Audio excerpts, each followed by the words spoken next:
Hi, and thank you all for joining us today.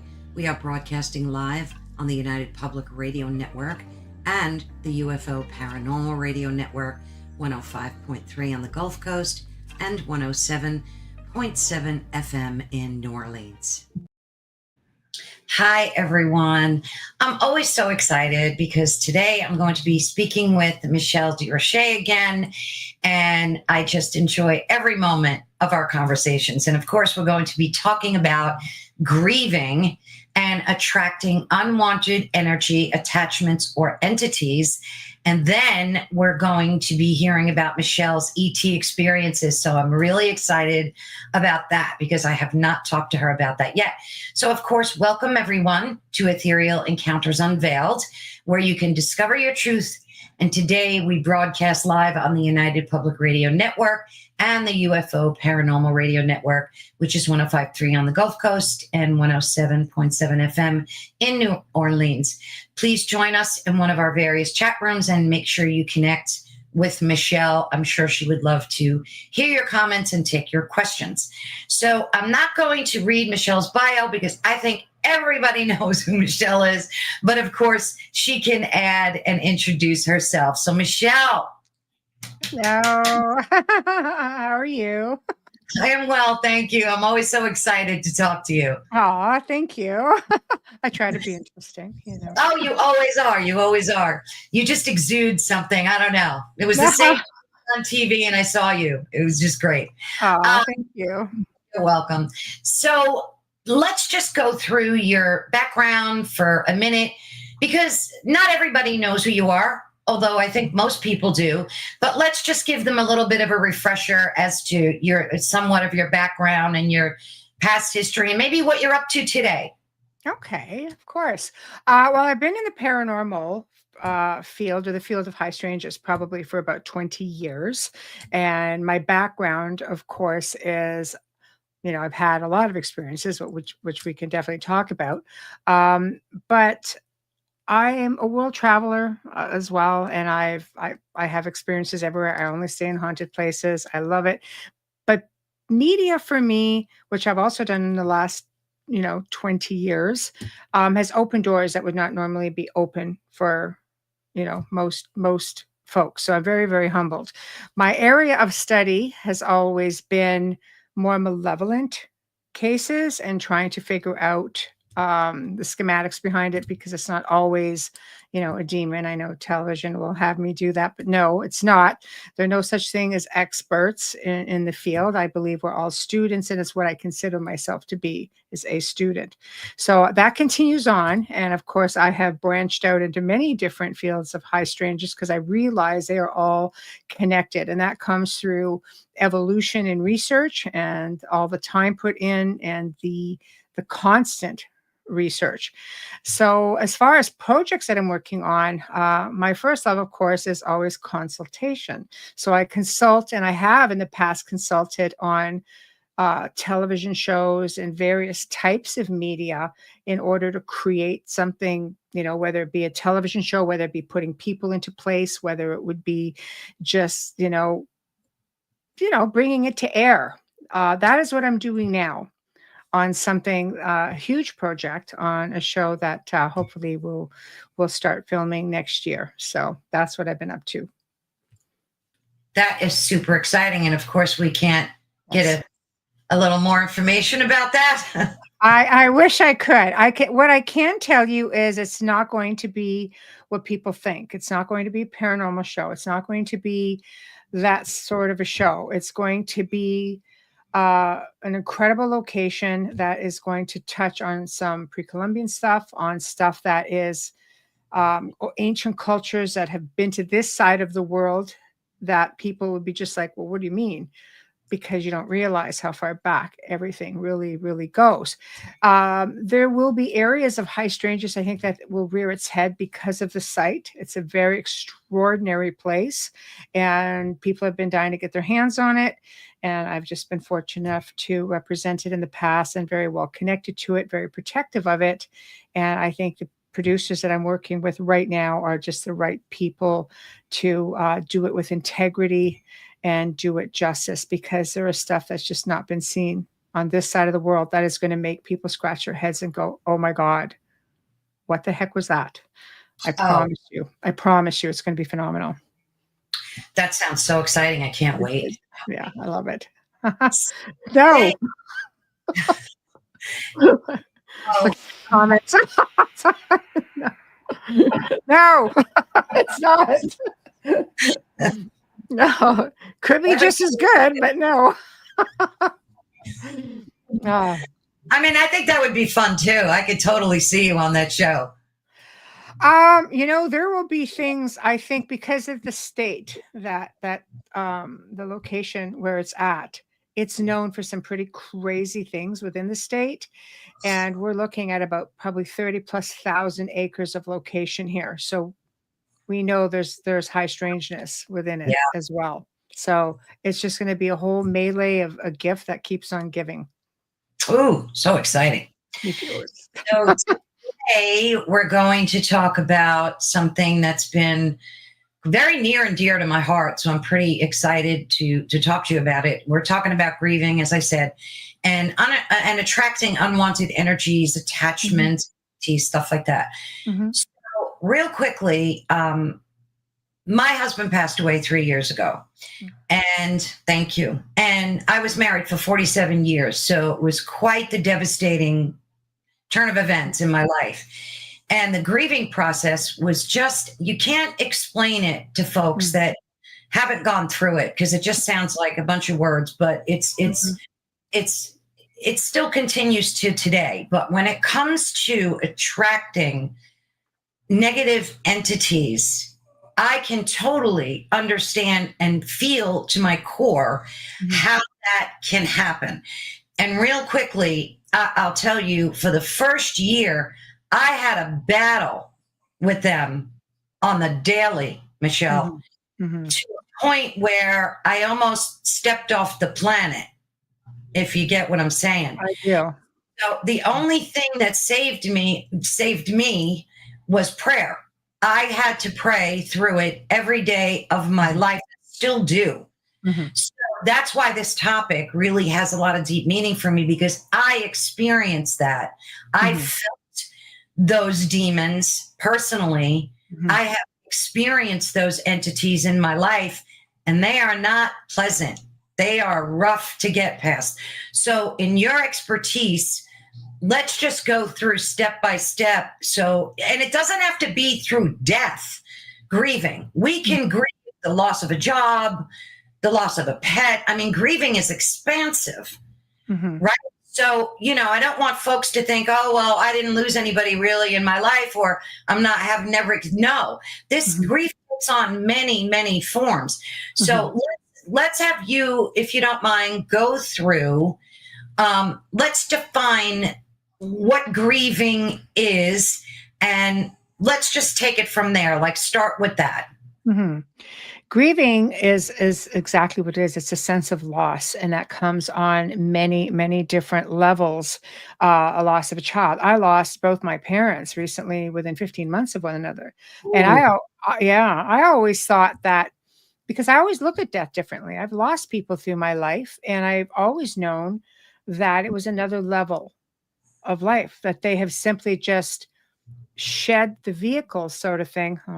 Michelle, and they shed the vehicle and they move on, because the essence doesn't die. People say, well, the essence is born, the essence dies. No, I don't believe that any of that. I believe the essence it's a part of everything. We're a part of everything. We're part of something so much greater. And I think we tend to lose sight of who we are, because we don't often get to come back here with a bunch of memories. It's like we're here for a reason, and not having those memories with us in many cases tend to get us to learn that lesson. And sometimes you have these incredible children who are like, oh yeah, you were my mom in the last life, and you're my spouse now, or or you were my dad in the last life, or my wife, and I find sometimes it can hinder you, because I've done past life regressions and things of that nature, because we have that sense of missing something. That's another form of grief. We feel like we don't belong. We're missing something, where we have a void that we cannot explain. Like someone didn't come back with us. they may be our love in this life, or in the last life, but in this life, they might be a child. And so we're connecting differently. But, like I've always been extremely attached to my kids to the point where they've said, we're just attachments. Be quiet, little attachment. So that's the kind of the way it goes. Yes, I am. I'm a crazy mama. But with that being said, trying to go on the journey of exploration for me with all of that opened doors where I realized I've had past loves and I grieved their loss of not being here with me because I started having memories of that. And that was a tough pill to swallow. And Yeah. in communication, they were just like, we can't tell you more because it was hindering my path here. Right. But now we're here in the physical realm. We have our tribe, our people, our spouses, our children. So I know what it was like to lose my parents. It was still a little bit different. They're my parents. The grieving was just more intense than I thought it would be, obviously. And I don't mean to sound cold. I've just been conditioned, I think, because I come from a gifted family, of Right. mediums. So I was taught that way. It's like, no, you can still see them. You can still feel them. You're still going to know they're here. And believe me, like my mother was very, very much present and I could physically hear her, which isn't something that happens to me a lot, but it has happened a couple of times. Whereas my dad is a bit more silent, but he's left little signs. So there's that reassurance. And that's how it all starts, I think, with, wanting to know things if they're present. I've had two of my very best friends die. And right away, I started getting signs, little electronic things started happening. A big one is birds. I was seeing birds on my property that were not even native to this part of the country. Wow. And I remember having a white dove that for over a week sat over top of one of my door frames, to the point I got so concerned that I called a friend of mine who dealt with exotic birds. And I said, I'm very concerned for this dove. I'm leaving food out for it and seed and things like that. But, he goes, I'll come by and pick her up or him up. Maybe, people let doves go at weddings. And he was set to come on a certain day and that bird disappeared. Wow. So, sometimes they leave signs and we don't recognize those signs. And life happens. We don't always know what to look for. But what happens now if we start really looking for the signs? First off, let's factor in grieving and how it makes us feel. It puts us in very, very dark places. Our sorrow, our sadness, some people can't come out of that. And just so you know, Carol Ann, there's no time limit on grieving. There just isn't. It's different for everyone. I sit here and often think about, I reminisce about my childhood, missing what was once and what is no longer. And that puts us into sometimes a deeper funk. Then we start looking for signs. And we should be able to look for signs. We should be able to, without having to worry about what is going to come in. But I think we get into these depressions, overwhelming sadness, and we start talking out loud and we start saying, show me a sign. I want to know you're here. Well, unfortunately, in some cases, not all, I've worked with many people who were grieving, who fell into the same situation you did over the last couple of decades. And this is why I talk about it. And I try to make people aware of a whole careful what you wish for thing, because things come in. There are things that listen. I'll give you a sign because people don't know that it's not a legitimate sign. Right. And I had a woman contact me a few years ago, just a beautiful individual. And she messaged me and she said, I have a message on my voice recorder. I need you to listen to this. Thankfully, she was in the same city, so I could get to her very quickly, because I used to have about, year and a half plus waiting list to be able to physically, visit with somebody. Mm. And I went in and she played like the old answering machines. She played this recording, and somebody came growling and hissing at her and calling her terrible things. She said, "I need to know if this is my husband." Like, I don't know. Did your husband like you? Like, this is a little bit harsh. And she basically said, she goes, "I get things like this all the time." Where she went wrong is she started doing voice recordings in her home, which is something I don't ever recommend because it is an invitation to communicate. Yeah. And if it's your loved one, I don't think you really need I don't think you need to have a voice recording of your loved one. As nice as it is, there are a lot of mimics out there. Yeah. And this is what happened to her. And she kept doing voice recordings. These horrific things were happening. Her demeanor started to change. She goes, "I can't sleep. It keeps me up at night." I mean, that's one of the things. You don't lack of sleep. You don't eat very much. You pick up, bad habits. Started just, smoking, and it was nonstop. And it got worse and worse and worse. And it took about a year, where she finally just went. She kept her husband's car in the garage, never opened it because she wanted the smell. I mean, I understand all those things. I do.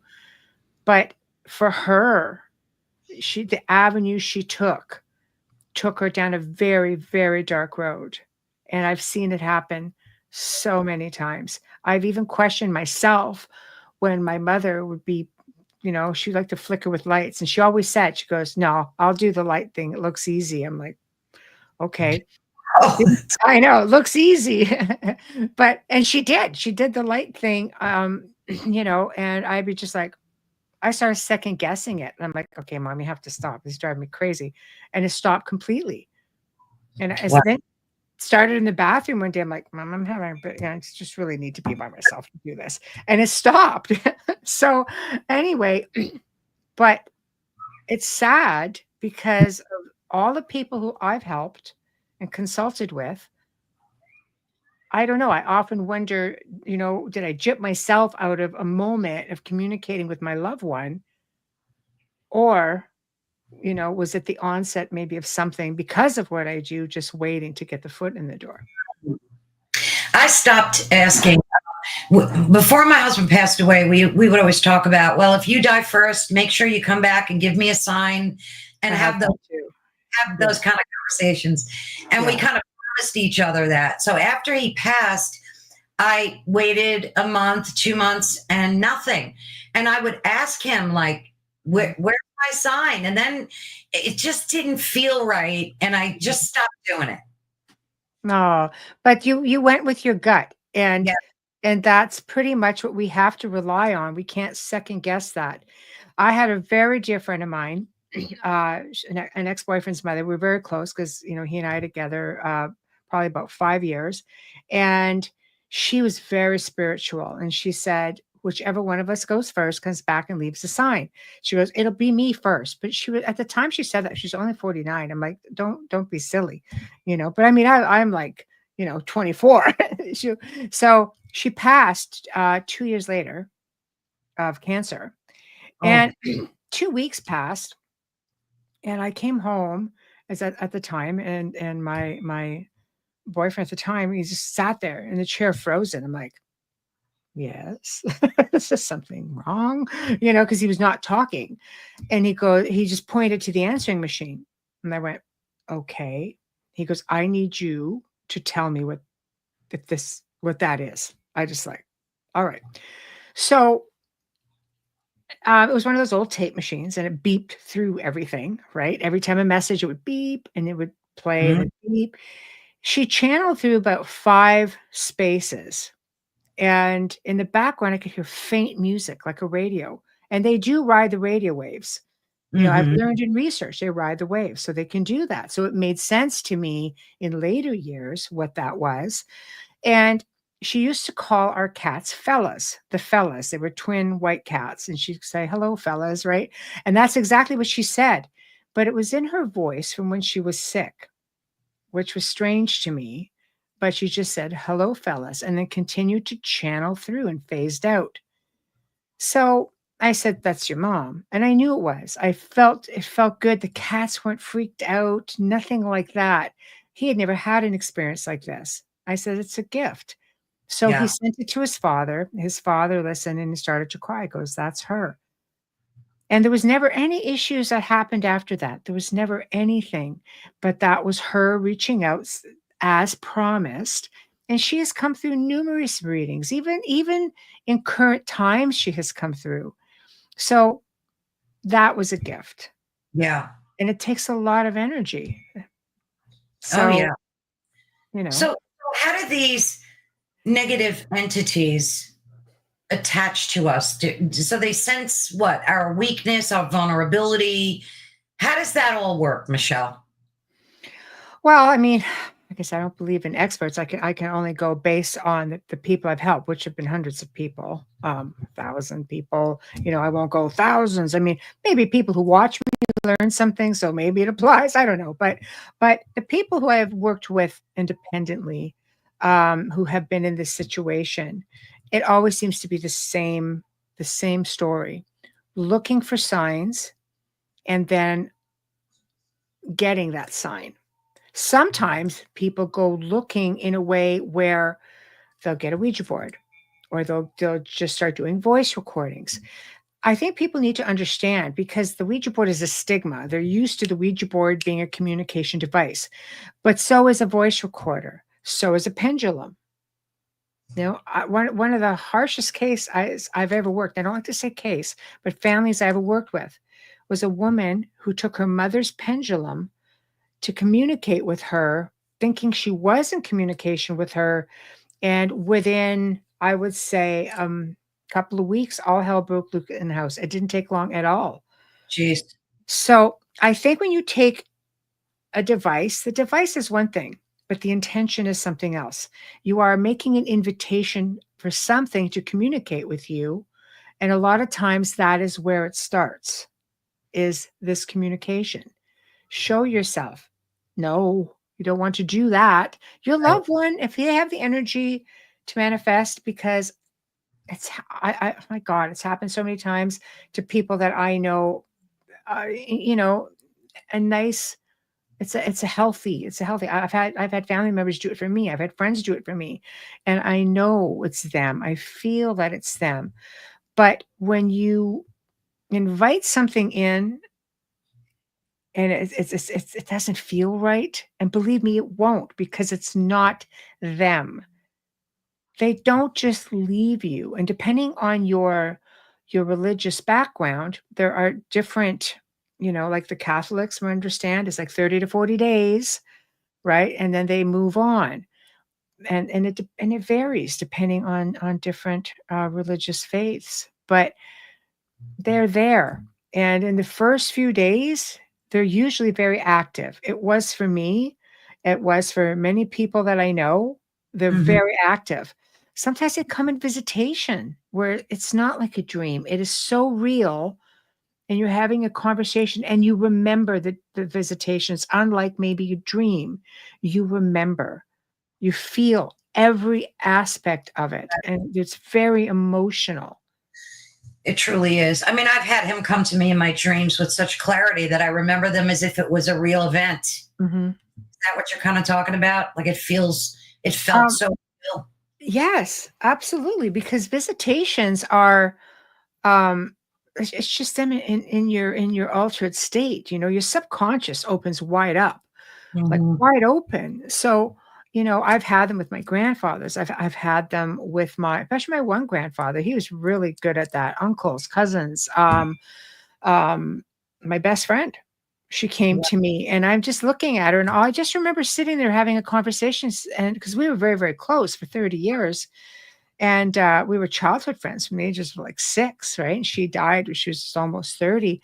And I just said, you know, what am I supposed to do without you? Because I could never remember things. It's just I was always so busy. And she was always the one that held the memories and said, "Do you remember this? Do you remember this?" I said, I just remember saying, "I'm never gonna remember anything ever again." She just and she goes, "You'll be okay." And I went, "Okay." I just needed her to say to Yeah. me, "You're gonna be okay." And she said, I'm happier than I've ever been.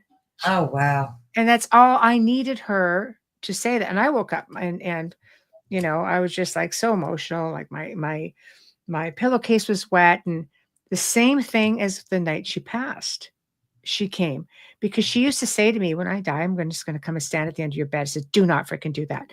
I said, you will freak me the heck right out. Do not do that crap to me. She goes, okay. So I sensed when she passed, because she was in hospice. So I sensed when she passed, and I sat there with my covers going, where the heck are you? I was sure she was going to do it, but she did it because they respect your boundaries. Right. Right. But you can have fun times with that. But what I mean is the feeling was always good. Yeah.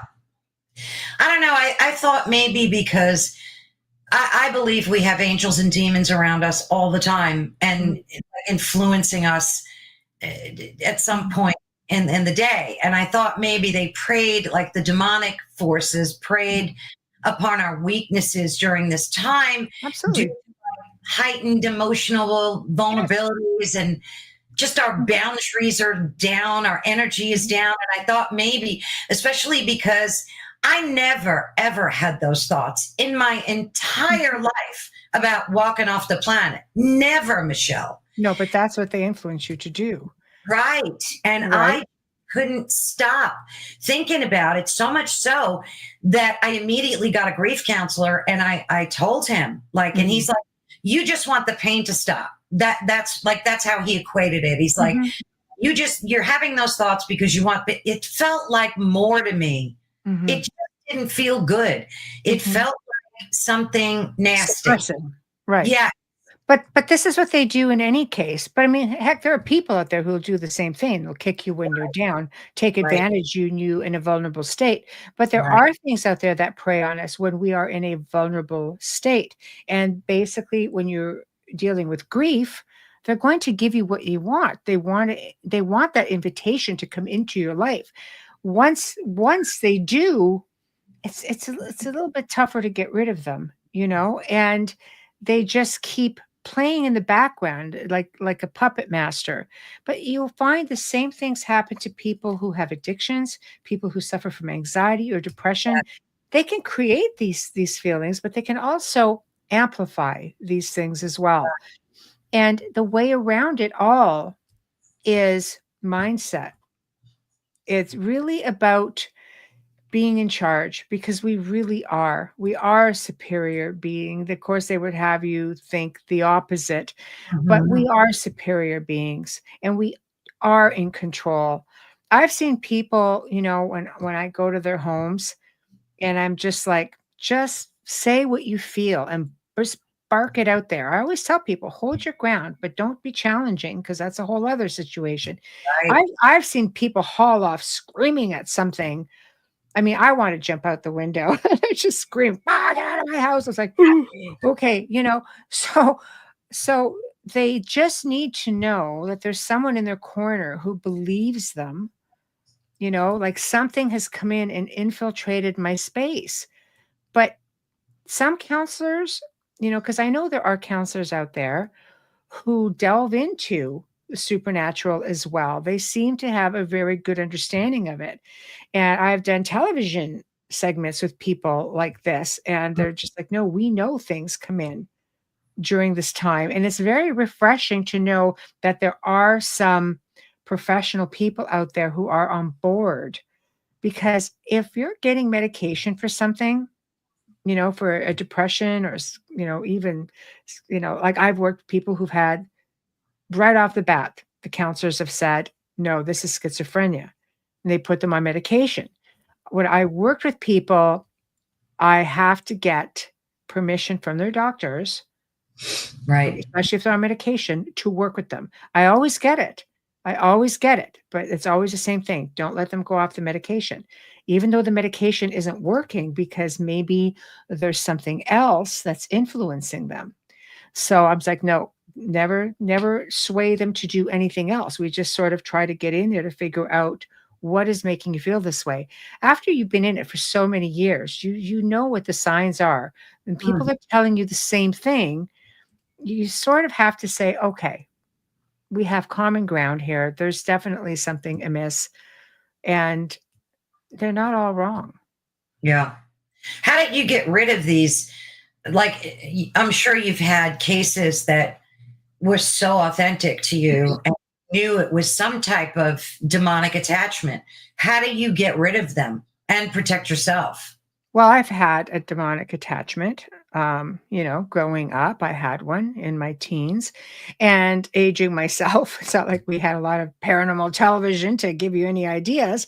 So I did it the old fashioned way. I went to the library and the closest I could get was a book on white witchcraft and how to work with different things like sage and what sage did and ghost gardens and all kinds of things. So I started getting versed at a very, very early age.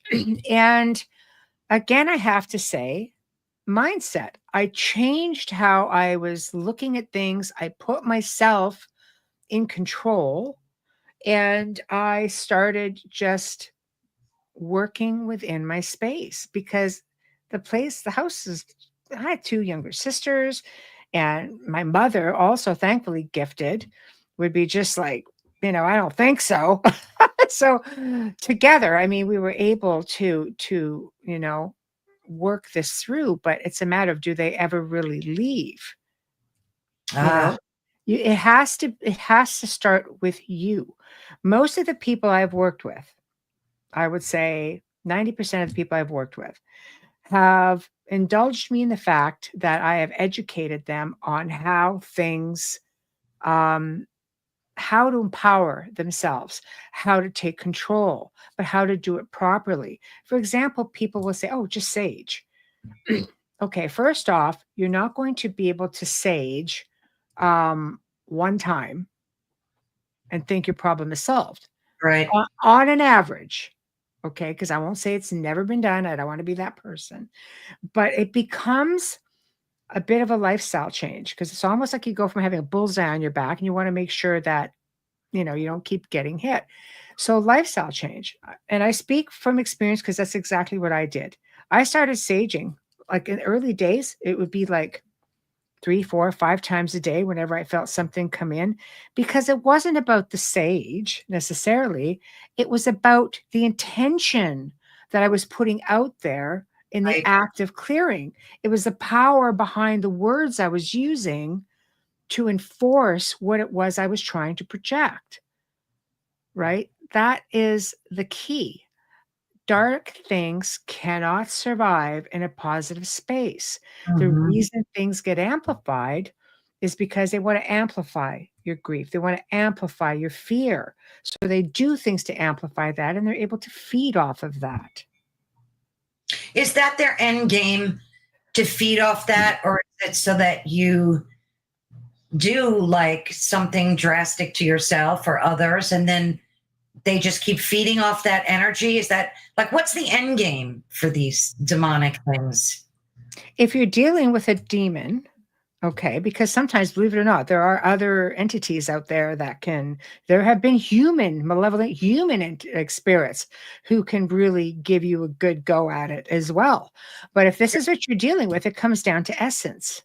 So there's not a lot of um, like true possessions, you know, and church might say, no, we're busy doing them all the time. Yeah, maybe at different parts of the world, but researchers on an average will tell you that there are not lot of really 100% true possessions. Like there have been some, like Annalise Michelle, the young man who was the basis on the movie The Exorcist. Those are true possessions.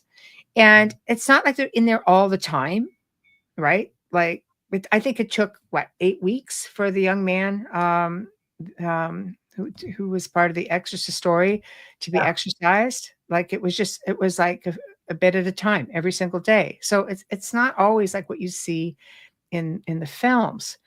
But I mean, that being the case, the end game is either you take someone else's life, you take your own life, better yet, you take both. Essence, it's soul essence. I mean, Yeah. I've seen spirits who had attachments because people figure I'm going to, even if they take their own life, it's like, it's with you. It's with your essence.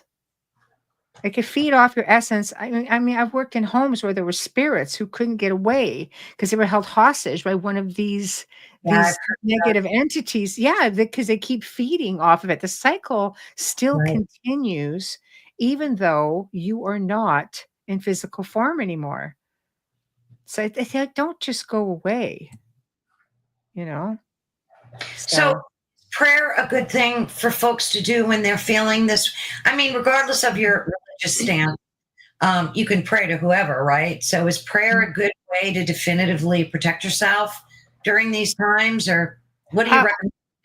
as far as anything definitive, I don't know if I could say definitive. What I can tell you is wherever you draw your faith from, if your intention is strong and your belief is strong and your faith is strong in what it is you're praying to, if you're a Christian and you are praying and praying, I've seen incredible things happen with prayer. Oh, yeah. Incredible things. And you are putting out something that is good and pure and from your heart. That is the best defense. I'll tell you, I worked with a family whose children were being terrorized, Oh, and they were Christian. And I reached out to a friend of mine who was a minister at a Christian church out of North Carolina at the time. It's going way back. mhm. And they had a team, two people that traveled the world doing what they called deliverances. They didn't call them exorcisms. And we waited a year for these people to come back into North America. And then they came up this way. And she did this thing, which I had never heard. I heard of it, but I'd never witnessed it. And it was a thing called speaking in tongues. Oh, yeah. When I first heard it, I was kind of like, I've never heard it. I sounded like gibberish. And Yeah. her husband warned me because it's going to sound a bit like gibberish. I'm like, it's a little bit of gibberish. Oh my goodness. It was full on like nothing I had ever heard before or experienced, because there were two locations that what I call infected by the same entity. They only came to one because other people who tried to come and help them previous to me were Mhm. bringing things back with them. So they were there for 2 hours and both places got cleared within those 2 hours. And they were dormant for probably about 18 months. Wow. Well, speaking in tongues is very biblical. I mean, there's a Yes. lot of churches that do that, and Yes. Yes. yeah, I just holy, never experienced it. And I sat back and went, oh, that is something pretty incredible. But the intention that that woman was putting in, the power behind it, you could see it. You could see the energy, the power she was projecting.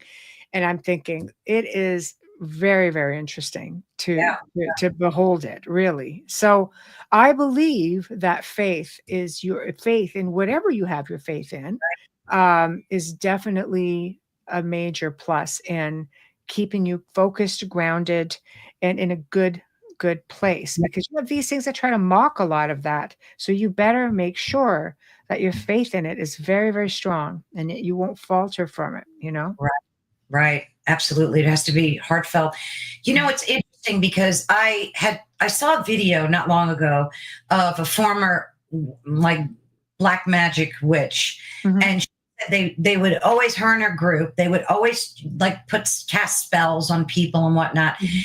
She said that the only people she couldn't cast spells on were people who were praying. Mm. And the other day, well, even last month, I heard these witches were putting a hex on Trump so that he wouldn't win. Mm. And they said they couldn't penetrate because he has this protective barrier around him. Mhm. Yeah. So that's why I'm thinking prayer is really one of the best defenses during these times. Well, it absolutely is. There are people out there, intention is a very strong thing. Mhm. So if people are intentionally putting a lot of intention, especially as a group, to focus on one person or one area, they can do a lot of damage. They really can. It just may be that, he has his own protection in place. Mm-hmm. that even goes beyond his faith. We know what the media tells us, about the man, and you love him or hate him. I mean, both sides.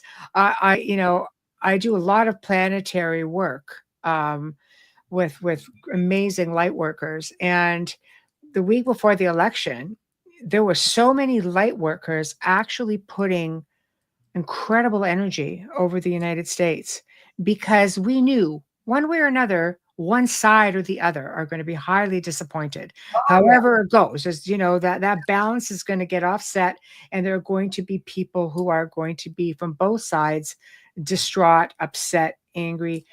And people projected so much kind energy because they anticipated there's going to be a media blackout, there's going to be riots, but there wasn't a lot of that. Nothing bad, thank the Lord. Nothing Yes. happened. Yeah, so I don't know, did all of this incredible light and intention sort of ease off this Yeah. surging energy? We don't know, but it works both ways, because as light workers, you can project and put out so much amazing energy that people absorb it. Try putting that into the collective consciousness. Yes. Michelle, what about that event that takes place? I think they do it every year now, where they have this global meditation, and then they monitor it, like they have some type of gauge to Mhm. monitor the energy or the positive vibrations it puts out. I Mhm. mean, that's like kind of scientific proof, isn't it? That Mhm. like this global meditation does work of putting out, It's light. energy. It's Yeah, it's energy. Energy exists. You have to realize that our essence is pure energy, and right. we're in a body that is primarily water. You ever tried putting energy and water together? One amplifies the other. Mhm.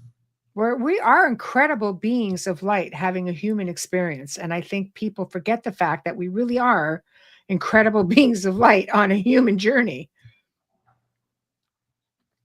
Do we attract angelic beings too? And like on the flip side of the coin, how do we come in better contact and tune into them? Because I try so hard to do that daily, and sometimes it's challenging to do. What advice do you have to attract the positive instead, our angelic guides? Raise your vibration. Light Nikola Tesla always used to say, the universe is about vibration, frequency. A lot of spiritualists will tell you the same thing. A lot of light workers will tell you the same thing. I will tell people who I've worked with, I say, open the windows, get some fresh air, do some grounding. If it's nice where you are, do some earthing, best kind of grounding you can have. Hug a tree, they'll exchange energy with you. They're sentient, right? And it's like people don't realize that. Hug your cat, hug your dog, dance, live, love, laugh. I say it all the time: live, love, laugh. Raise your vibration, because negative things cannot dwell within that space. It Right. starves them. But what it does is it brings incredible energy your way. I've had incredible, I mean, unbelievable dark experiences, because that's what I worked in. Because I don't know, I guess some people just have a knack to be able to do it, and other people don't want to do it. But Right. I've had really amazing um, angelic experiences, or experiences with light beings, whatever that case may be. And when they come into your space, it is unbelievable. But I would also talk to them every night. Like, as a mom, I never went to bed without saying, putting an archangel every corner of the property, and saying, if anything puts ill intent, but I can work energy, I can spin that around and put things in place that if somebody's projecting energy or trying to get within my space, it's going to land them on their rear ends. But I would always put it out there to these incredible beings, and saying, if my children need me, make me aware. I like And they that. and they did. They did. There are many times I was woken up one time in the middle of the night, something sat me straight up I out of a had dead sleep, and I was just like, I had to catch my breath, and I look, and I could see my son at the time, who was 3, and he was sleepwalking, which I didn't know he did, and he was heading towards the stairs. Mm. My Oh, husband at the time, he's like dead to the wind, and I raced over there, and I've had all kinds of experiences like that where tell you, they're freaky when they happen. they My are. one that I'll never forget in my whole life. My daughter was about maybe 18, 19, Mhm, and she was out with her friends. I was dead asleep, 3 o'clock in the morning. I jumped up like you did, sat mhm, straight, and mhm. I turned to my husband and I said, something bad just happened to Leslie Ann. And turned long story short, she was in a really bad car accident, and See? I knew exactly what the Mhm. deal was. But there is that connection that we have with our There love. is, but they will if you ask for it. Right. You'll get it. Like, we are not alone. Sadly, there are dark things in that space as well, but we are not alone. Your loved ones don't just walk away from you. Eventually, I mean, we don't know how the whole reincarnation cycle works. You don't, you're assuming that they're going to decompress and just, they have that time and things, I mean, just from experiences and communicating with people who had regular connections with their loved ones after passing, where they go through this period of time of silence and then they'll come back. But I've heard people say, well, they'll make sure that the circle, the soul circle is back together before they just go. But then there are others, if you have something to do and you have a mission, you didn't get to finish it, they can just pop right back in and begin again, because you hear about these stories about a baby being born in the family, like literally a year after, let's say, grandma passed away, and then this little one's got all the characteristics grandma used to have. And you're kind of like, and nobody's heard from grandma at visitation mode for a long time. We don't know. No, we don't. We've heard, I mean, it's all over the internet too. These children that were reincarnated and know exactly Mhm, their previous lives down to like mhm, addresses and whole mhm. entire life stories. So Yes. that's Oh, exactly. yeah, Exactly, but I love that. So, there's nothing in the rule book as to when they can come back, could they wait? I guess it depends on what kind of a soul agreement you all have right. before coming here. Sometimes, it's believed that we all agree to participate in one another's journeys. Like, you may say to me, I have to come back and I want to experience this. Would you come with me? It's like, I don't want to come back, but I'll come back for a little time, but I'm going to die as a baby because I don't want to be here long, but I'll give you that experience. Okay. So we're just like, oh my God, I lost my baby, but because we can't all remember what the agreement was, right? Like, if that's how it works, like, you're just taking this guess. If you can end up with a really incredible medium that can tap into the Akashic records and say, no, no, this is the plan, it's like, oh, all right. So now you're not so angry. You realize that, you are helping one another on that journey. Sometimes people, I just read something today. I'm going to end up posting it, I think, because I loved it. You sometimes we have people who you wish that would just be a part of your journey forever, part of the story, and you realize that maybe they're just part of the chapter. Right. And it's like, it's a hard pill to swallow, but when you think about it, like, I've taken my circle and I've just crunched it right down, because as we evolve, we want to be around people who are more like us. Absolutely. And right, and you just find that you have, I don't have a lot of time in my life. I try to be really good to the people that I hold near and dear. And you know, because I'm a mediocre friend, I'll tell you, and it's not on purpose. Like, you need me, I'm there in a freaking flash. And I will like, I'll be that person, just, dragging the body down to the forest to help you bury it. Like, I will be there. I'm just kidding. It's a joke, but that's, So I'm there. that's so true about you. In the short time that I've gotten the pleasure to know you, Thank you. are so thoughtful, even via text message. Like, Right? I've honestly, I'm not just saying that to blow smoke. You are Thanks. thoughtful people. You're considerate, and it comes through even through the internet. So God Thank bless. you. I Thank mean, you. Thank you for that, because it is part of our evolutionary growth. You just I always say, just be a nice human. It's Absolutely. just, it's really few and far between these days. And I know you're all out there, but I think you just have some people who withdraw because there's just so much crazy out there. You know, maybe you just don't know. People are just okay. I'm done, right? Exactly. But Exactly.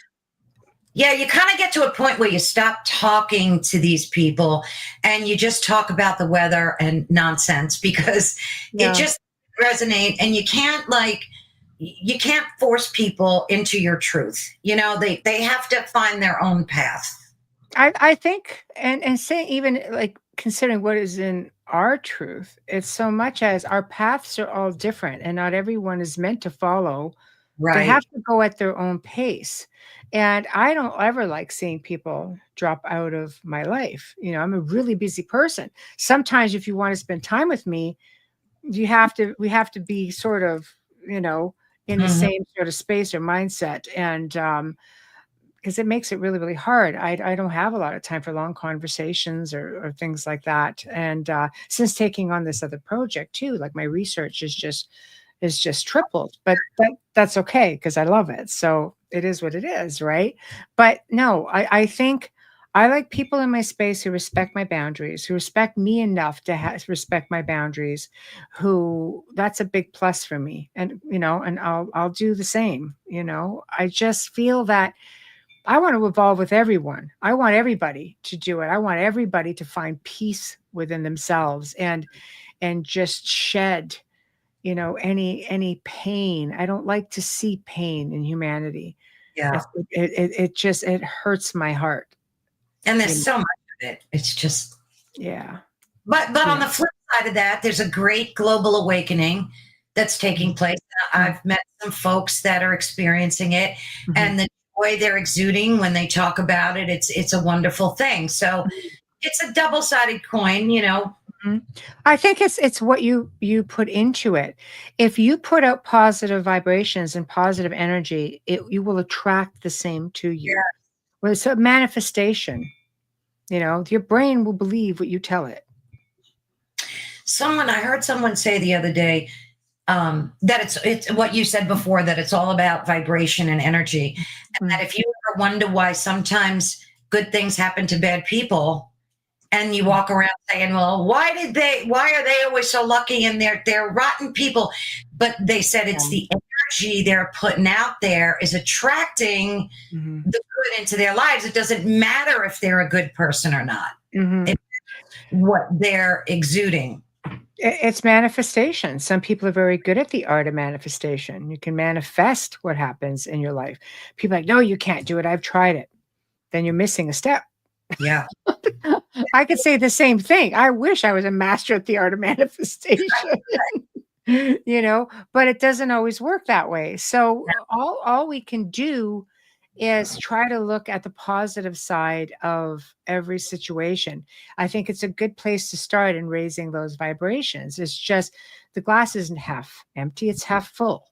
Right, right. You Well, know, when it came out, I think it kind of screwed a lot of people up because they thought they had a manual in their hands to read it and then just manifest everything and anything that they wanted in their lives. And when that didn't happen, they were like, it Mhm. doesn't.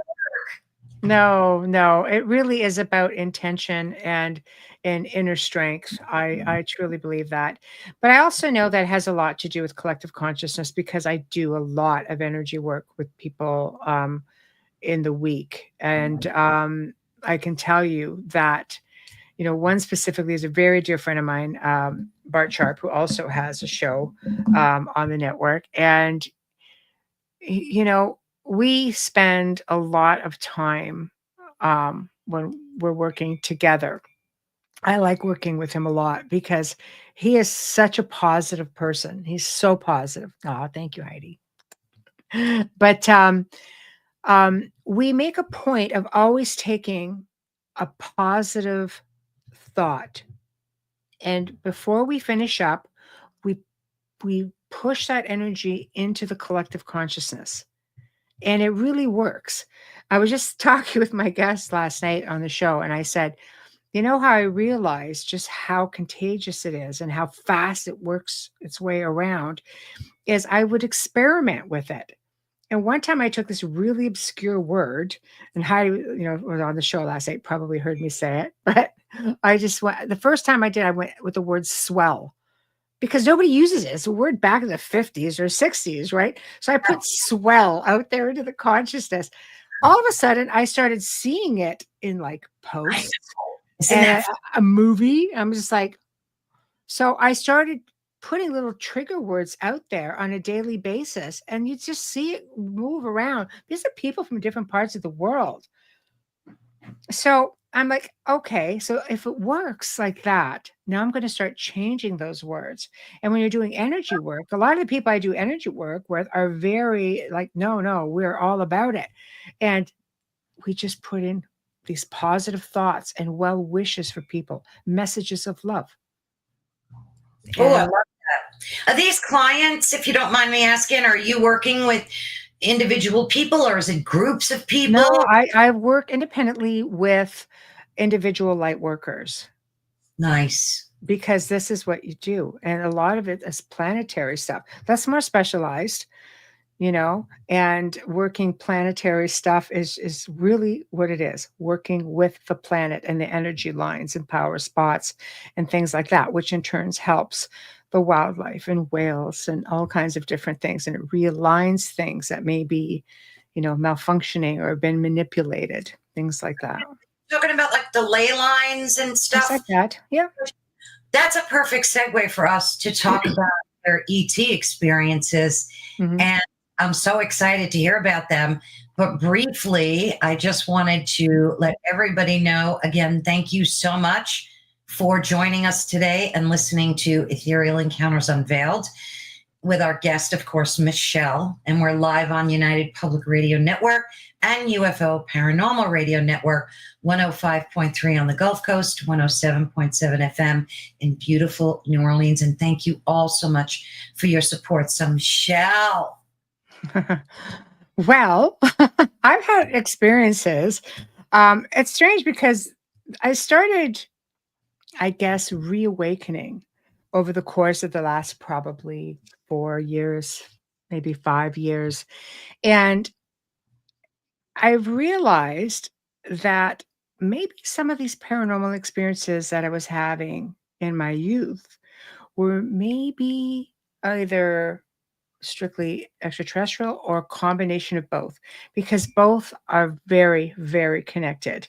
For example, contactees have reported all of a sudden being having extrasensory abilities like amplified. I came back psychic. You hear that a lot.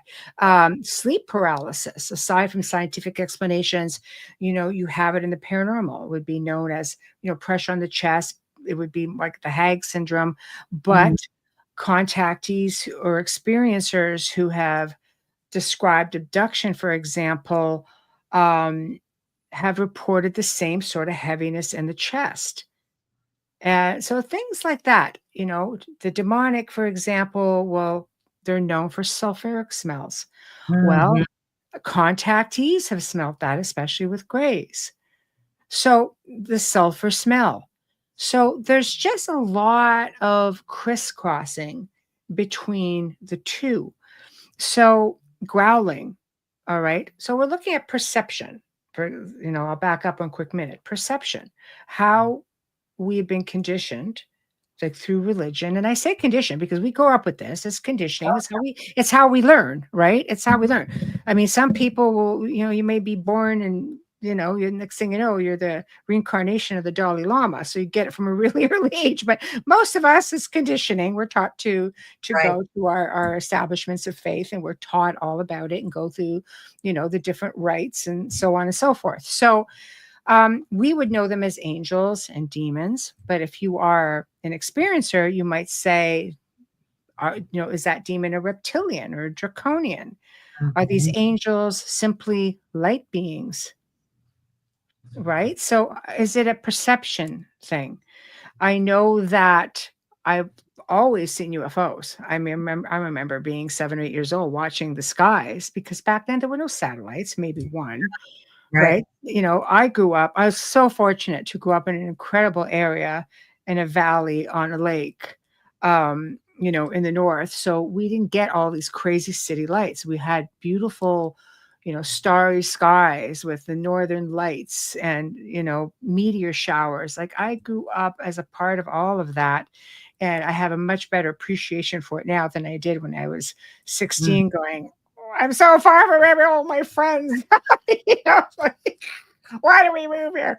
But I now I'm like, God, it was a great childhood. Right. So I found myself, I would often see things just zipping across the sky. Oh, And I saw it all the time. And I would watch the night skies for me. I just have to get a drink. Sorry, it's dry in here.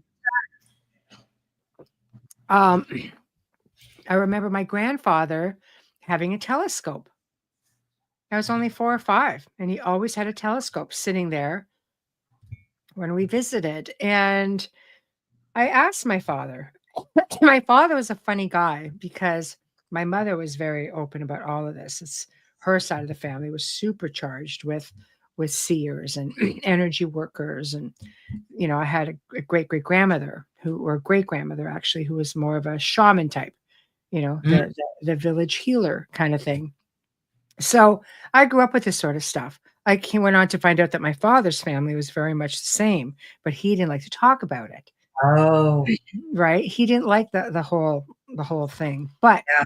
he did tell me as I got older that, oh yeah, I experienced all kinds of things. Well, thank you, because as a child I felt completely like, you know, like I was losing my mind because you're just like, no, no, that doesn't really happen. It's all can be naturally explained.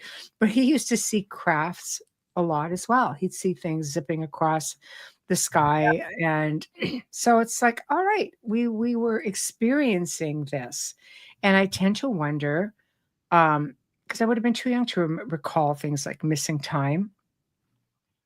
I spent a lot of time, like we had a huge mountain behind us, and I was always up there, dark or not. Like I would go climbing up there from 8, 9 years old into my teens. I loved it up there. You know, I'd share space with, you know, wolves on the neighboring mountain. We'd just sit there and look at one another, and I didn't have any fear of that. And I remember one night very vividly watching a craft come down to the valley on one of these mountains. And I Hmm. sat up there for about 20 minutes, and I was just on the hood of my car at the time. I was probably about, you know, 19 at that point, and I'd just gotten in. It was probably about 2 in the morning. A cold, blistery winter evening, just very crisp.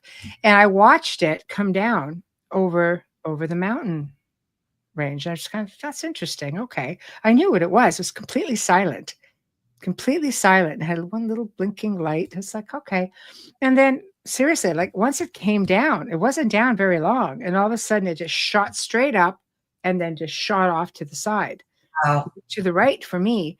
And the next morning, again, I didn't think much of it because it's not like it's the first time I've ever seen things moving around. That's the first time I ever saw something come within that close to me. But the next morning, we had military helicopters just going around the whole. We Yeah. had 2 of them. They're the whole valley, and I was like, "Oh wow, okay." So obviously that got picked up. But I often wonder, you know, how much of this did I didn't know better. Who was it? What was it? I seem to always know things. I seem to always be able to, like, very heightened, that's for sure, very, very heightened. And I would occasionally get the smells, and I had all kinds of different things happening. But I'm sure I was also projecting a lot because I was one of those teens. Like, it was Yeah. really high energy. So it's just like I could wing things around. And it happened with, my own daughter, especially. It's just all those female hormones and change of life because we're very emotional beings. So when Oh, we go through menopause or we go through let's face it, puberty, we're gonna capable of doing some major emotional upheavals. a lot of poltergeisty kind of activity, like this kinetic kind of energy comes in. Yeah. Right. Yeah, exactly like that. Yeah. Yeah, exactly like that. You know, I remember my daughter one time saying, she called me, you know, I was at work.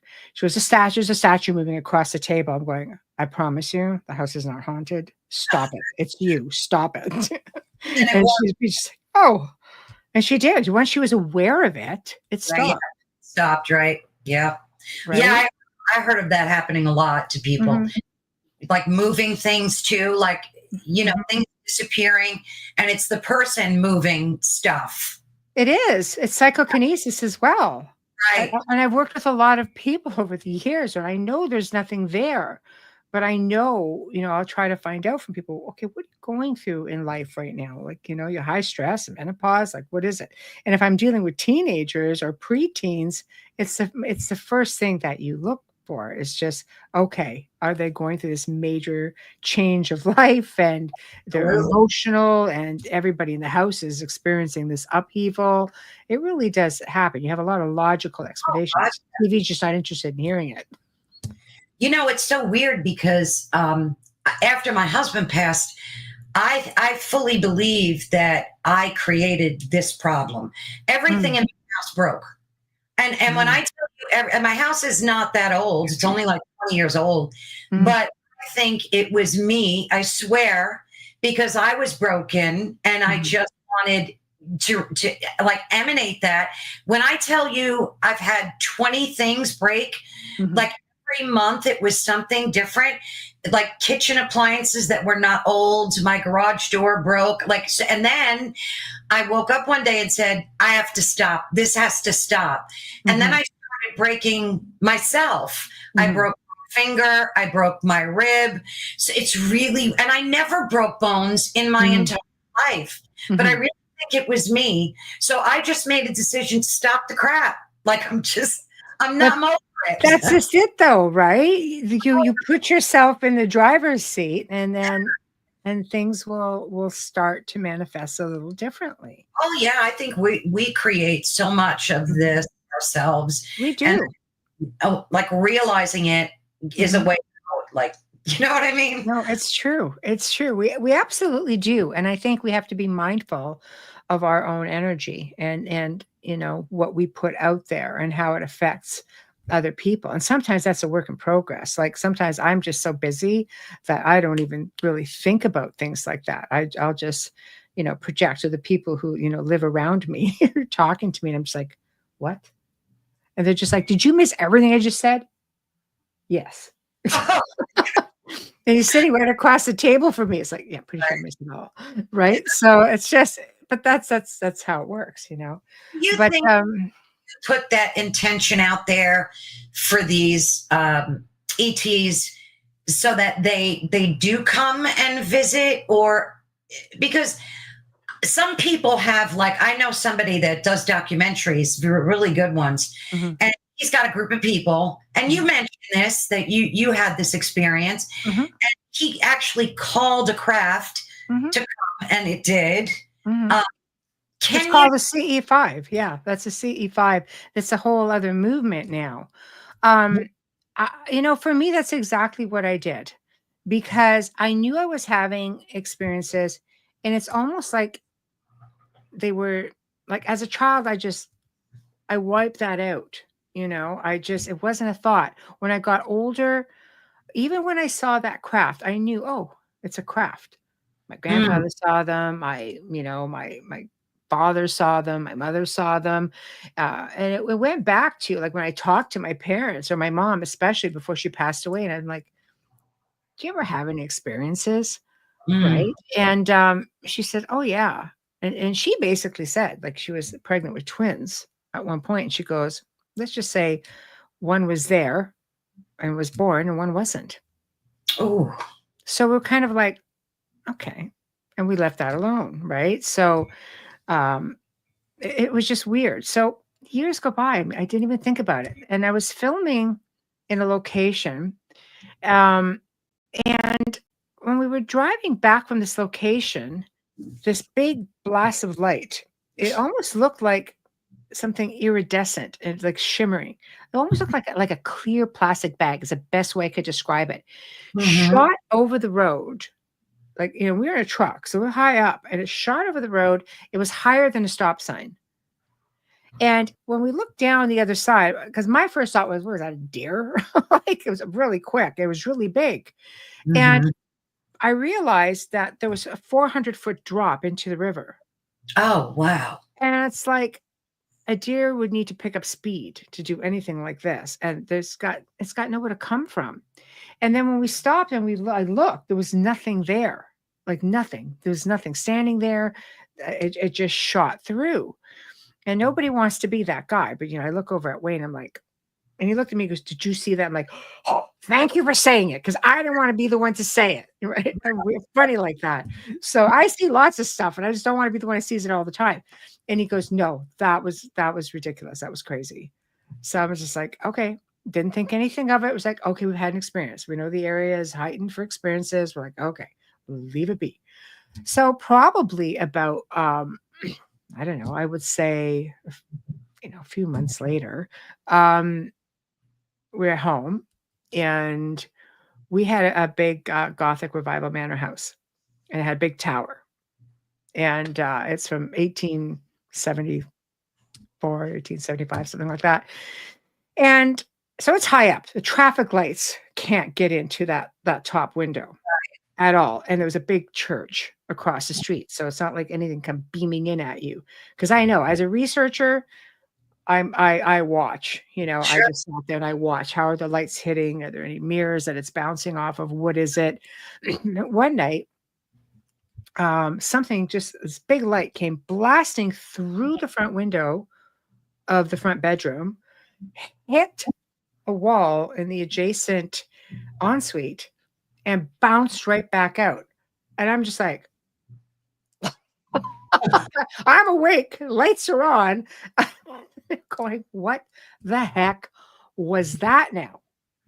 So I did not know what any of this was. I just sat there going, okay, didn't think anything of that either. I just let it go.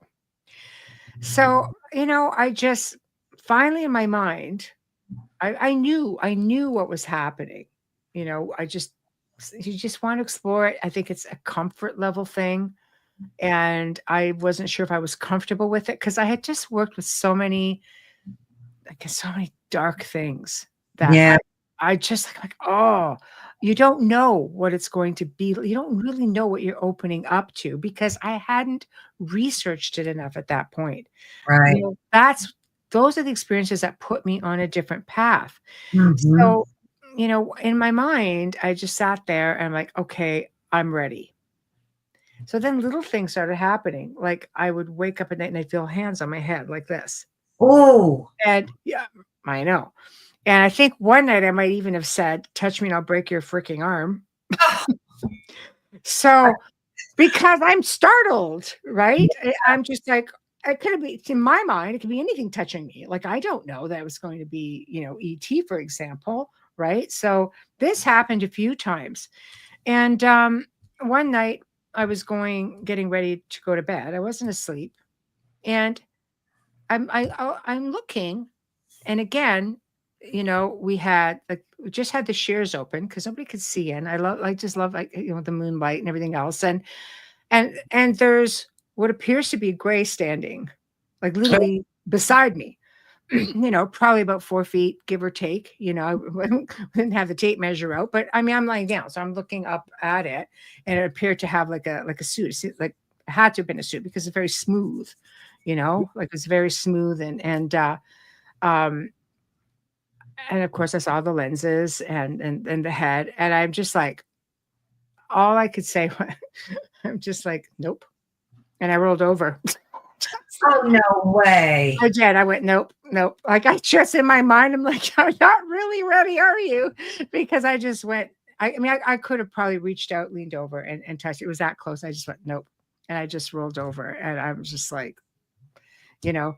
So the next day I'm processing a lot of this. And that's when I really started just getting into heavier research, because I realized, okay, this is a thing. And I was seeing more, having more experiences, and working. And I see Dolly's in chat, and Dolly and I got talking, and she helped me to reach that little bit of calmness, because she'd say they're going to be respectful. If you just don't want them there, just say so. It's like, okay, good, because I'm kind of like, like a little bit of a roller coaster with all of this right now.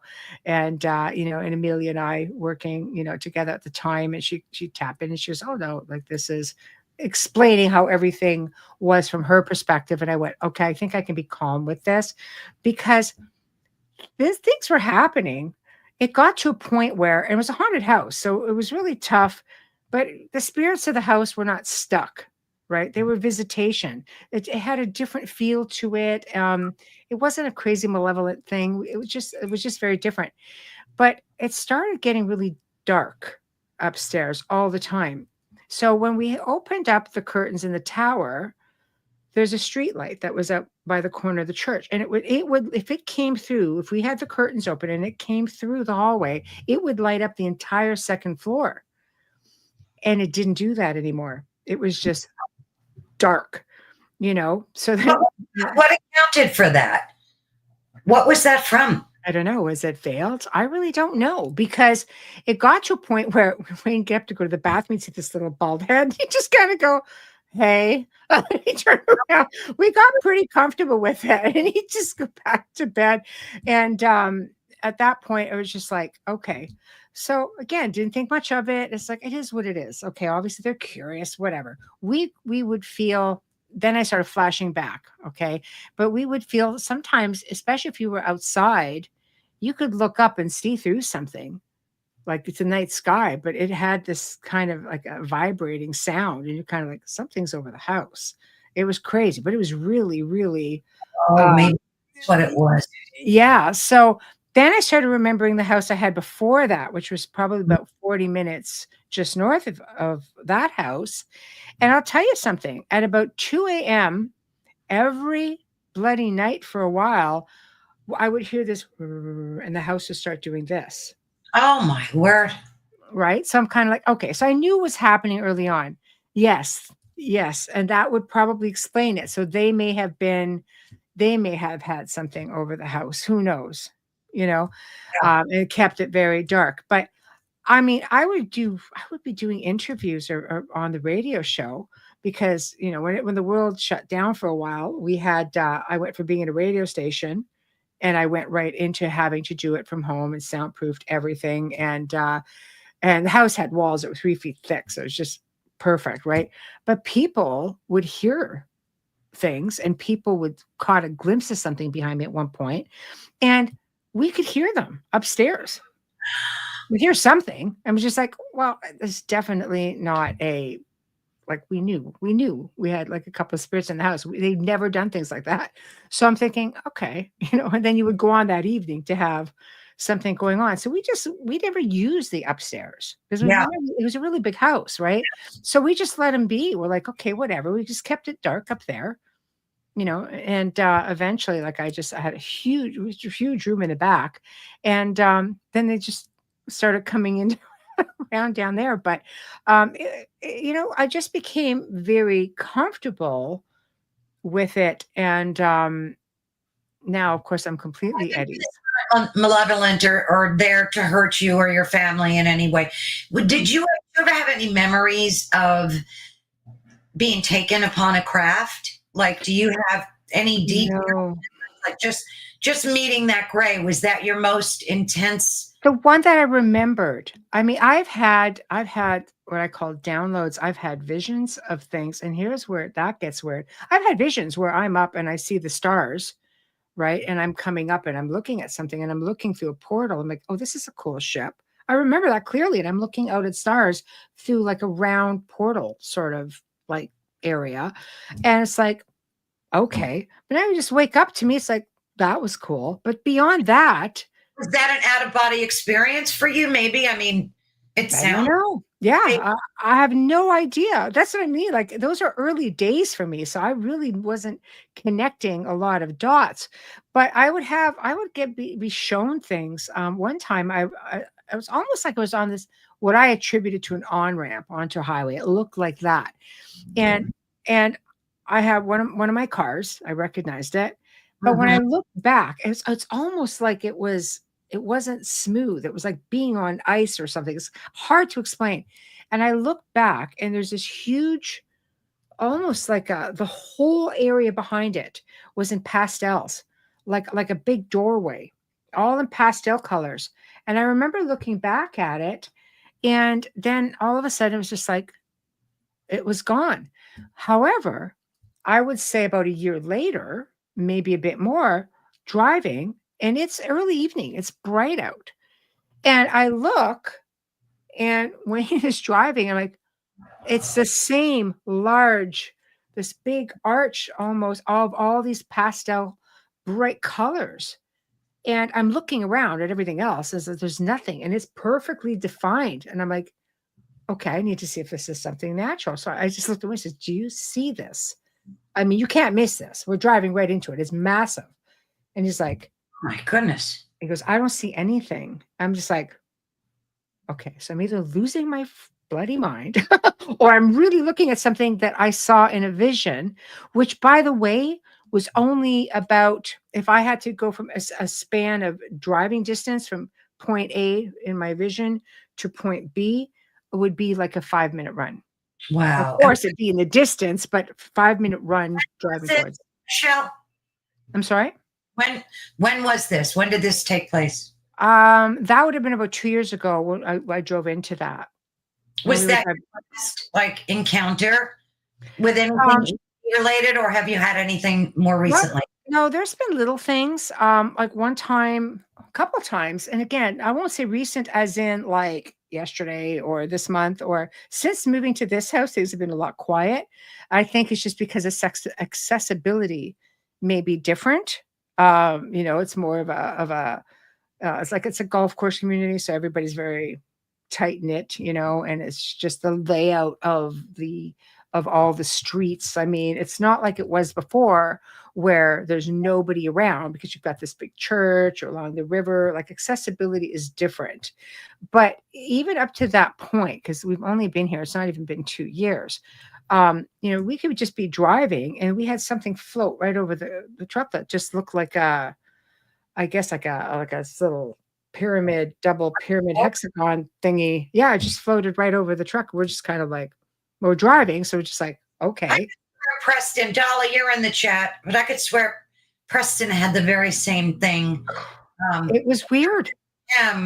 Dolly, you'll have to. Yeah.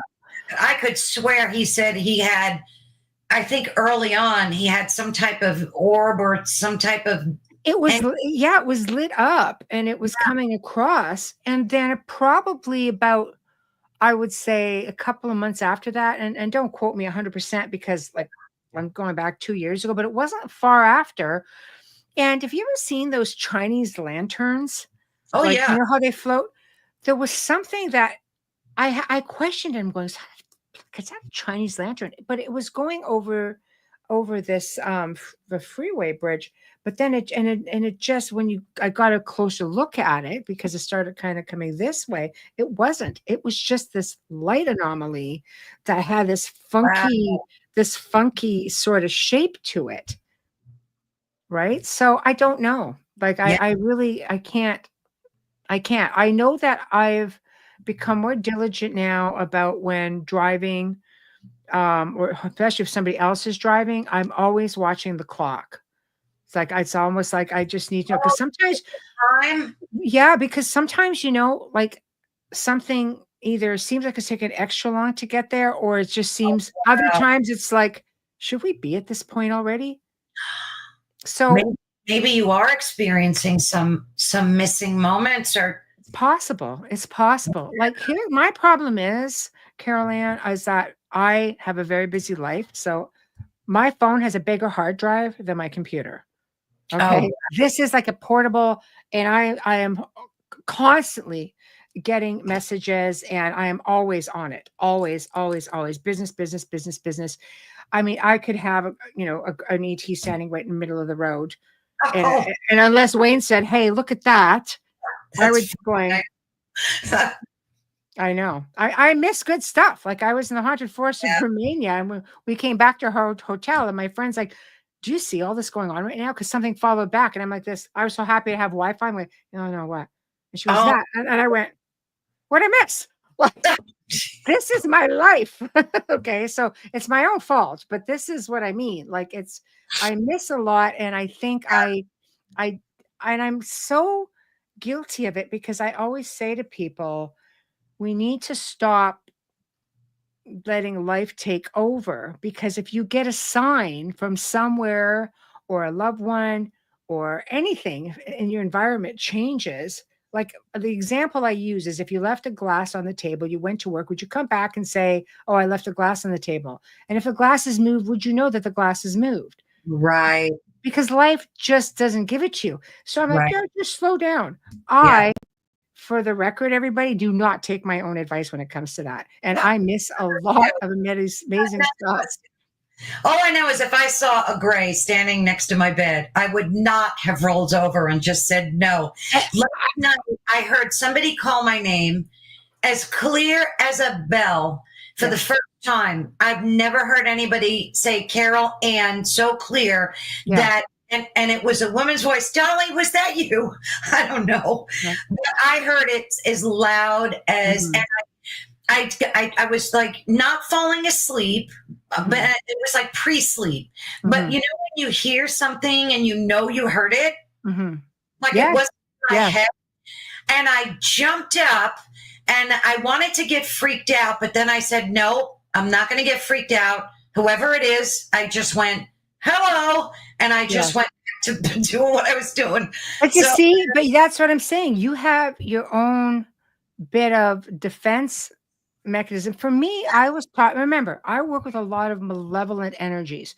So I grew up, even with my grandfather, just, saying, you know what, even if you feel it, don't give it to them.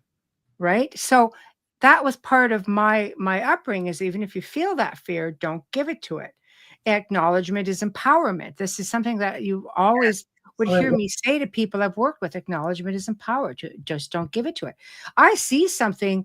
There's part of it, in seeing this, it was very unexpected because I was just sort of settling in. So I think I may have questioned it at one point, but I realized I was very wide awake and I'm looking right at this guy. Yeah. And for me, it's just like, it startled me.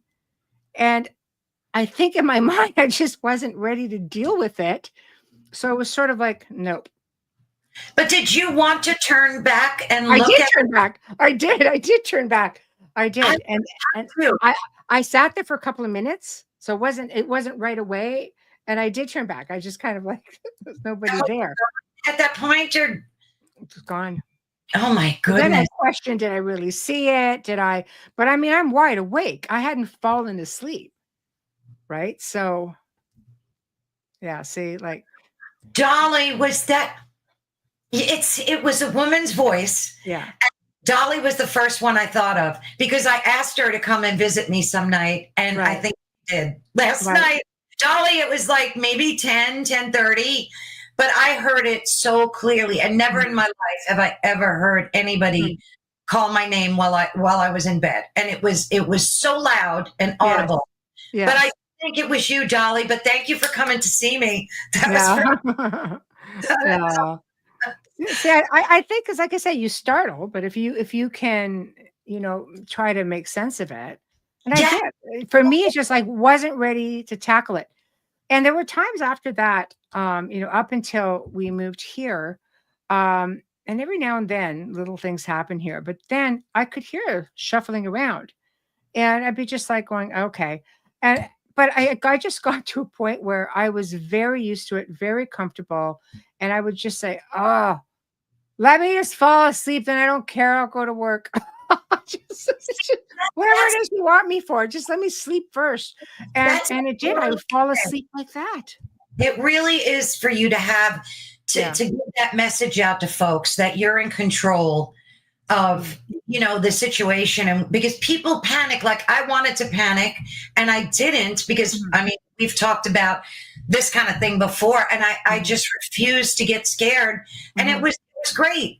But ET thing, if I saw gray, I don't know. I might have run out of my bed screaming. I don't know. No, I think if you condition yourself, like I had been thinking about it at that point, because I had sort of said, okay, I think I'm ready. Right. So I think I'm ready. And I pondered all this and things started, when I made that telepathic in my mind, I think I'm ready. I clearly said, I think I'm ready. Clearly I was not. Clearly I was not. But I would handle it much differently now because now sometimes we'll get weird odors that, I mean, I can't even explain what the odor is, and I've researched it, and people can't seem to really come up with. It's like a smell that they really can't. There's no explanation for. Is, We've smelled that. No, no, is it's not. No, it's not sulfur. No, oh, I know sulfur. Yeah, what yeah, kind of no, smell is it? You can't describe it. I can't even describe it. It's just like, is this a chemical type smell? Is this I thought maybe ozone, but no, it's not ozone. Is It's it a something else. burn? Does it smell No, like no, no? no, nothing like that. So, because I've tried to research it, I've gone on to chats and just read other Yeah. people. Other people have said the same thing. I'm like, okay, that's interesting. So it's still something that I'm trying to find out what the heck it is because we've had that here, and there are times here where it gets really, really, really dark, and it's like, okay, because it happens in the paranormal too. But I know there's nothing around, so it's like, okay, we got used to it there, and every now and then we'll just hear little sounds, and they used to scamper about, if they were just creaking floors or whatever. We're just like, okay, it's so easy to think it could be one or the other. I don't lend credence to either of it. It's kind of like, okay, I know I come back and wake up and I'm dog dead exhausted and I shouldn't. So, but Oh, I always say, just let me fall asleep, whatever, and then okay, whatever, I don't care. I just kind of leave it at that. It's a good arrangement. though, right? You said, I think I'm ready. Well, that was a few years ago, and then things started happening more and more, and I just I don't know. I just thought back to some childhood things. I said a lot of this would make sense because I experienced some of the same things, but somewhere along the lines, I shut it off, right? But probably because I was having so many heightened experiences, or I was projecting energy as well. So the emotional, going through puberty and everything else, it's like we go through a lot when you go your body goes through these emotional Oh, changes. yeah. So everything kind of got put on the back burner, and then of course then I had children, and I kind of thought, okay, and I know they were having experiences. One of my sons, my youngest son, was terrified Oh, of aliens. I'm going, why? And if he'd see a gray on TV or something, he would just be like, oh no. and he Really. has a vivid encounter of something trying to pull him through a window. And he just hung on and he's just like, no. And that was it, and dropped. So I'm What? like, I know. I'm like, why did you not tell me this? And he goes, I don't know. You don't know. Because it happened to him when he was a bit younger. Oh, And he would go checking every night. I kept thinking, what a strange little person this is. He would go checking, even on the second floor, which was high. You couldn't get to it. We were on a 2-acre property surrounded by ravine, and you know you're safe. And he would go around and check all the windows and make sure everything was locked. some kind of experience. Oh, without a doubt, without Yeah. a doubt. Yeah, he had some kind of experience. My daughter would see things out there. I mean, it just wasn't like, I mean, we were pretty much all seers, so we would see things. I've come to learn a lot more about the area, like there's just a lot of stuff that has since surfaced about that area as, research and everything else. But I mean, I'd have something come in over the house and I'd be just kind of like, okay. Now it makes sense because my son would say, I used to hear that. I thought it had to be a plane, but the plane eventually goes over, it's gone. Right. And you hear a plane. I mean, Well, it could shake the house, but it's at 2, 3 in the morning. It's like it could still be a thing, but yeah. it's pretty habitual. And eventually they fly away. Oh, They don't just sit there for 10 right. minutes or so and just that was the high house. It would just shake a little bit. Goodness. What do you, if at all, what do you hope for today in terms of ETs? Like, do you want to have an encounter with one? Do you feel like you're good? You don't need that anymore? Like, where are you at right now? No, I welcome it. I've become very comfortable with it. It's fine. And whatever the case may be, we've we've had light beings come through, And you would think light being that they just kind of float around. We've had, some of the pretty heavy footed actually, in the other house again, though, right? So a little bit different. You know, I've had encounters with experiences with reptilians, not seeing them per se at all that I know of, but through like communication, things like that. But it's just that kind of weighed me out at first because there's something about being, these low growling voices. But my guest last night sort of put it in, made me reframe it a little bit. It's just like, well, it's because I've worked with a lot of dark things that growl at me all the time. Why But, growling? but, sorry? Why do they growl? What's up with that? Well, Like I what? mean, it's the voice, I think too. And he goes, it's just a different type of octave of frequency. It's Oh, why does it startle you? I don't know, because it's growling. I don't know, but I think logic would tell you something growls at you like a bear, you run. So, yeah. my mind, something growls at you, you can't see it, you run faster. This is right.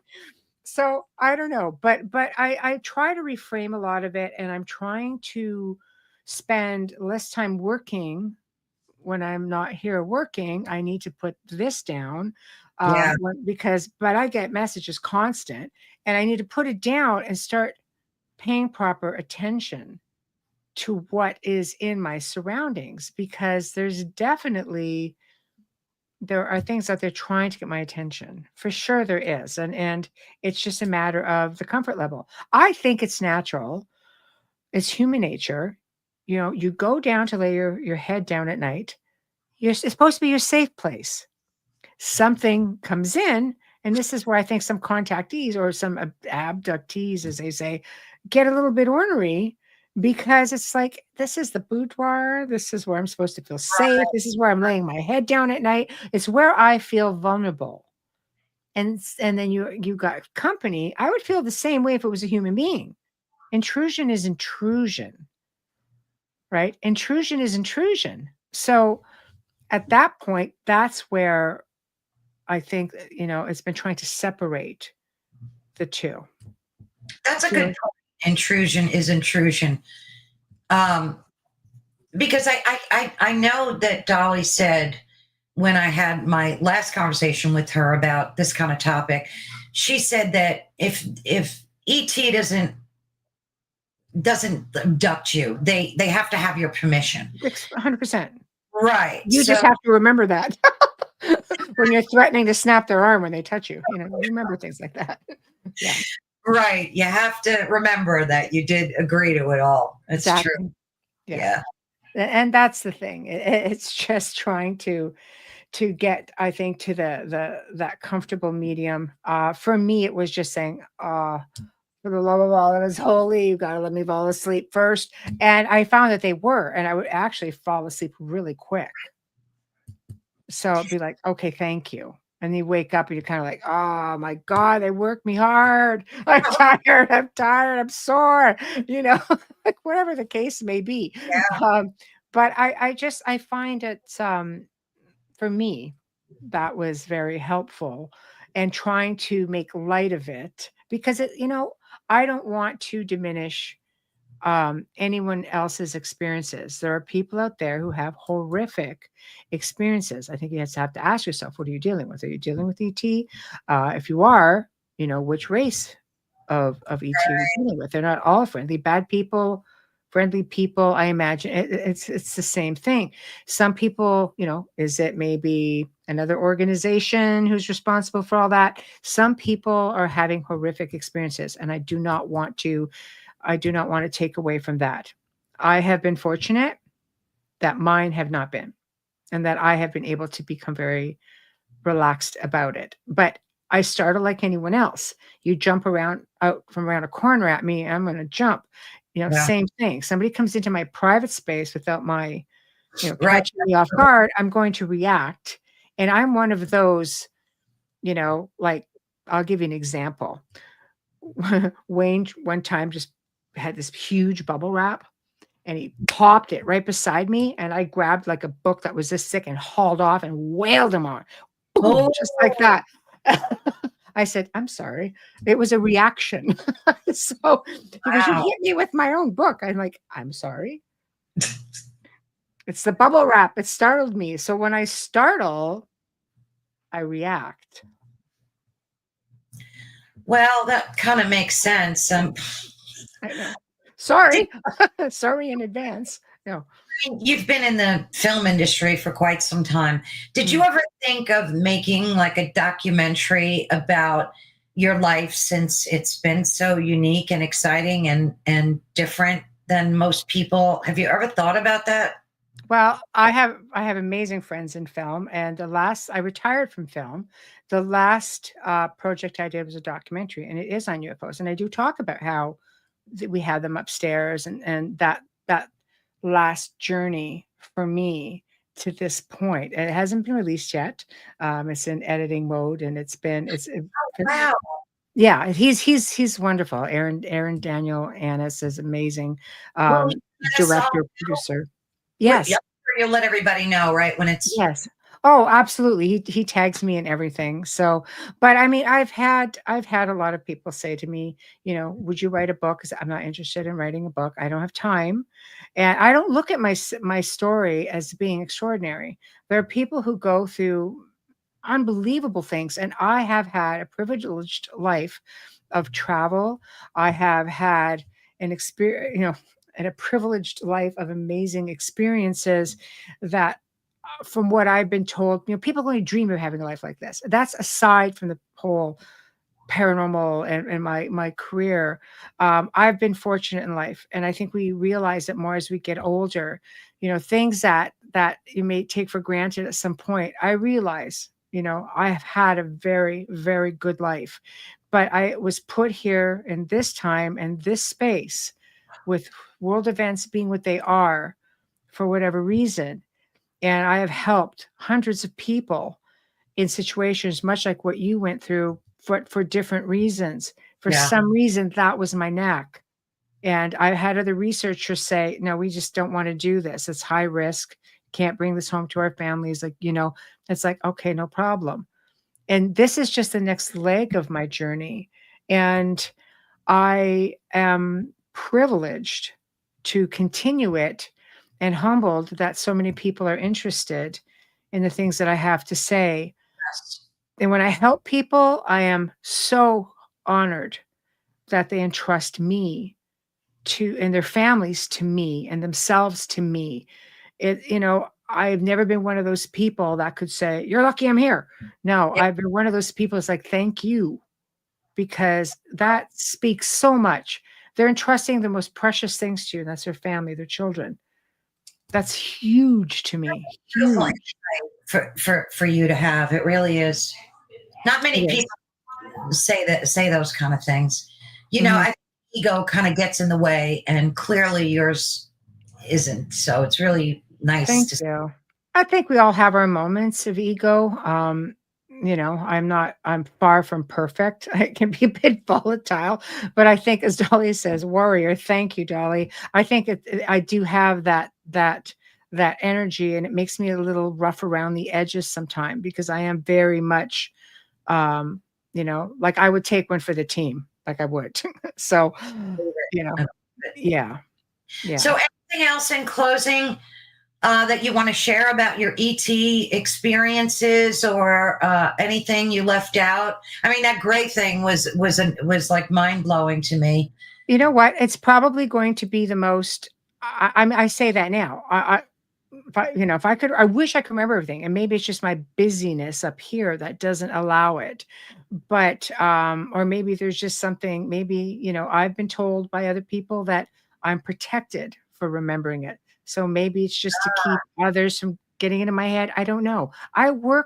Caroline. I work with some extremely gifted people from all over the world, and I have for the last 2 decades. And I have incredibly gifted people come up to me, and there's no way that there's certain things that they could know.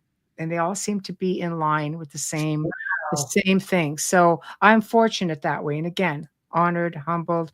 But I think that with the fear mongering that goes on, and again, I'm not taking away from people who've had bad experiences. I'm just saying that maybe in their, you know, give it a chance. Maybe for those who are looking to want to have an experience, CE5 has opened up a lot of doors for people, but it is a careful what you wish for thing. Like, who are you getting? You may get, incredible experience, and you may have opened a door that maybe you're not quite ready for. It took me a while. I thought I was ready. And I speak from experience. I thought I was ready.